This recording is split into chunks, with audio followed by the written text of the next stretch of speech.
Ladies and gentlemen, welcome to the Cold War. The year is 1946. The stakes are even higher than before. World War III has begun. The Americans and Soviets fight for control of the city of Berlin. Let's find out who wins in this final battle.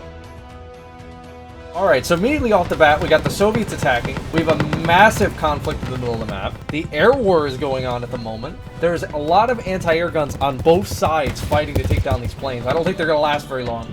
You have rockets on both sides of the aisle. We got to get in here and see what these tanks are doing. You have a massive battle with these modern Pershings in the center of the map being blown up by T-34s in mass. It turns out if you just have more numbers, the Soviets seem to be pressing the advantage right now.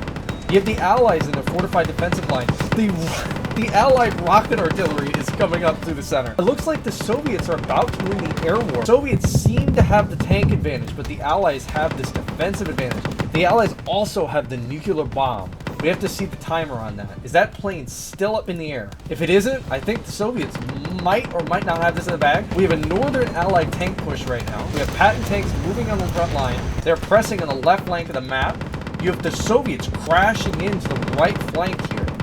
It looks like they're about to attack the Allied nuclear facility right now. You got some Allied riflemen coming to defend. It seems like the Soviet air guns cannot hit these jet fighters. The same with the Allies. There are still Soviet tanks approaching this. They're moving to the center of the map. The Allies have made a surprising advance, it looks like. Oh man, there was one little Patton here being surrounded by, I think that's a T-34. Wow. The Allies, I mean, it's still pretty even down the middle. Most of the planes are running out of gas. There's T-34s still alive in the center of the map, right flank. There's nothing opposing these T-34s. There's one, by the looks of it, artillery still operational? Yes, there is a smoke artillery howitzer firing at this poor T-34. It is just taking smoke rounds. That's going to do a lot of damage. The left flank seems to be the busiest part of the map right now. You have massive, what it seems like, cluster artillery or fire artillery. These Soviet men are just fighting all over the place. They're fighting in this little town. It has turned into a massive infantry. There goes the building! Turning into more of a World War I fest than a Cold War fest. Basically, all the modern weaponry is gone, and you just have a massive infantry fight at the center of the map. You got grenades going off, you got Molotov cocktails. This is insane. By looks of it, the Allies have a slight advantage, have a Congo line of these Soviet conscripts coming to the center of the map, marching basically to their deaths.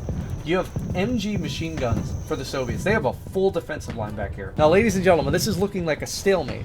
So we're going to continue the battle. The Allies have brought back a massive tank assault, trying to push this city and take it from the Soviets once and for all. Speaking of the Soviets, huge tank push. They're bringing in all their heavies to compete with the Allies. Let us begin. All right, so immediately you have Allied tanks and Soviet tanks shooting off at each other. Some of the Allied tanks have taken a hit. So it looks like the middle of the map is being lit up with fires all over the place. There's multiple Allied tanks dying in the left flank. I believe some of the Soviets are taking damage. Let's look at that bar. The Soviets are taking many more casualties in this exchange of fire. Lots of tanks on the right flank of the Soviets are dying.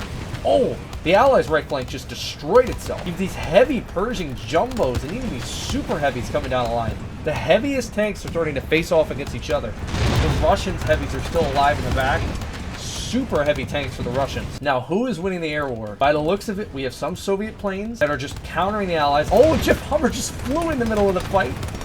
The Soviet tanks are being taken out. The Allies are making an advance. They're starting to completely win the domination in the center. Yeah, this is a full devastation of the Soviets. The Allies have all their advanced tanks still operational. You have T-28s rolling around. Look at these things. They're just coming down. They can't compete with this. The Soviets are in full rout. The Allies are just hitting their bunkers. The air war has been firmly decided. There's one MiG up in the sky. There's two MiGs. The Allies still have most of all the Allied Air Force has completely survived.